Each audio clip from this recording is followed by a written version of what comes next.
वंदे मातरम। आज हम new rent agreement rules के ऊपर चर्चा करेंगे, क्योंकि पहले ऐसा था कि 11 महीने का रेंट एग्रीमेंट, रजिस्ट्रेशन की कोई झंझट नहीं, लोकल नोटरी और हमारा काम हो गया।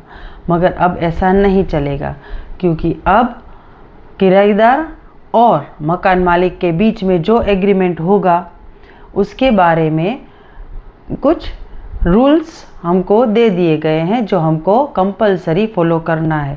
उसमें से सबसे पहले रेंट एग्रीमेंट सब रजिस्ट्रार में जाके रजिस्टर करवाना पड़ेगा, और वो भी 2 महीने के अंदर अंदर, मतलब 60 डेज़ के अंदर आपको रजिस्टर करवाना पड़ेगा। और अगर ये नहीं हुआ तो उस एग्रीमेंट की कोई वैल्यू नहीं रहेगी और 5,000 रुपये पेनल्टी भी लग सकती है। अगर कोई डिस्प्यूट हुआ इस एग्रीमेंट के ऊपर तो उसकी कोई वैलिडिटी, लीगल वैलिडिटी नहीं रहेगी। दूसरा, जो रिटर्न एग्रीमेंट है उसमें आपको सब कुछ मेंशन करना पड़ेगा कि कितने समय के लिए आपने रेंट पे दिया है और क्या सिक्योरिटी डिपॉजिट लिया है, वो सारा आपको मेंशन करना पड़ेगा एग्रीमेंट में। और हाँ, अब तो इंडिया डिजिटल हो चुका है, तो इसी वजह से डिजिटल पेमेंट, अगर आपका रेंट का अमाउंट 5,000 रुपये से ज़्यादा है तो आप कैश पेमेंट रेंट में नहीं ले सकते। उसके लिए कंपलसरी डिजिटल पेमेंट ही आपको करना पड़ेगा।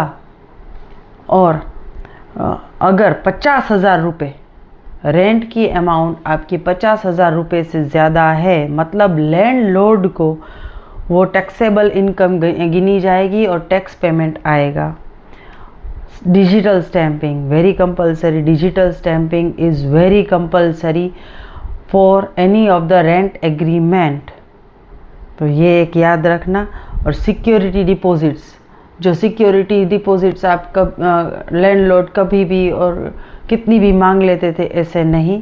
अगर आप घर किराए पे ले रहे हो तो 2 महीने का सिक्योरिटी डिपॉजिट आपको एडवांस में देना पड़ेगा, और अगर कोई कमर्शियल प्रॉपर्टी है तो 6 महीने का एडवांस आपको एज अ सिक्योरिटी देना पड़ेगा।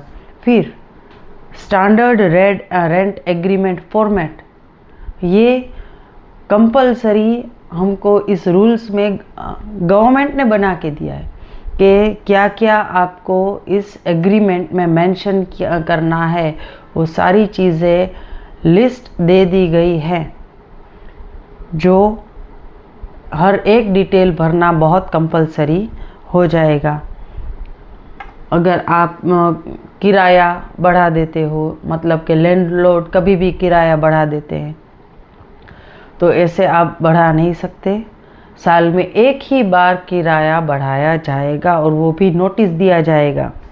3 महीने मतलब 90 डेज़ का नोटिस पीरियड कि हम XYZ या फिर इतना किराया बढ़ाने वाले हैं, इतना परसेंटेज बढ़ाने वाले हैं। फिर खाली करवाना, कभी भी आपको ऐसा नहीं बोल सकते 1 हफ्ते के अंदर आपको खाली करना है, कल के कल खाली करके दो, नहीं। अगर कोई किराएदार 1 साल से रह रहा है तो कम से कम 1 महीने की नोटिस, या फिर 2 साल से रह रहा है तो 2 महीने की नोटिस, 5 साल या फिर उससे ज़्यादा के समय से रह रहा है तो 6 महीने की नोटिस उसको देना पड़ेगा, किराएदार को देना पड़ेगा किसी मकान मालिक के द्वारा। हाँ, ओवरस्टे, अगर आपका एग्रीमेंट ख़त्म हो गया है और आप और ज़्यादा उस मकान में रह रहे हो या फिर वो प्रॉपर्टी यूज़ कर रहे हो, तो आपका रेंट बढ़ सकता है, और मकान मालिक को आप मना नहीं बोल सकते वो रेंट बढ़ाने के लिए। और बेसिक मेंटेनेंस, मतलब नल रिपेयर करवाना, कोई इलेक्ट्रिसिटी का कोई बल्ब अगर ख़राब हो गया तो वो रिपेयर करवाना, वो सारा किराएदार के हाथ में होगा। और हाँ, अगर कोई मेजर मेंटेनेंस है, कोई ज़्यादा रिपेयरिंग करवाना है, कोई दीवार गिर गई वगैरह, तो उसके लिए ज़िम्मेदारी मकान मालिक की गिनी जाएगी। हाँ, एक प्राइवेसी, जो भी किराएदार उस प्रॉपर्टी में रह रहा है या फिर यूज़ कर रहा है वो उसकी प्राइवेसी का हनन ना हो, इसी वजह से कोई भी मकान मालिक कभी भी इंस्पेक्ट करने नहीं जा सकता अपने प्रॉपर्टी के ऊपर, या फिर अपने प्रॉपर्टी को देखने के लिए कभी भी नहीं जा सकता। 24 घंटे पहले उस व्यक्ति को बोलना पड़ेगा कि मैं अपनी प्रॉपर्टी पे आ रहा हूँ। द रीज़न इज़ कि कोई भी किराएदार होता है तो उसकी भी थोड़ी प्राइवेसी रहती है, तो उस हिसाब से तो ये कुछ रूल्स है जो हमारे गवर्नमेंट ने हमको ये एग्रीमेंट बनाने से पहले अब ध्यान में रखना है कि हमको क्या क्या मेंशन अंदर करना है, और अब यही रूल्स फॉलो किए जाएंगे रेंट एग्रीमेंट में। नमस्ते।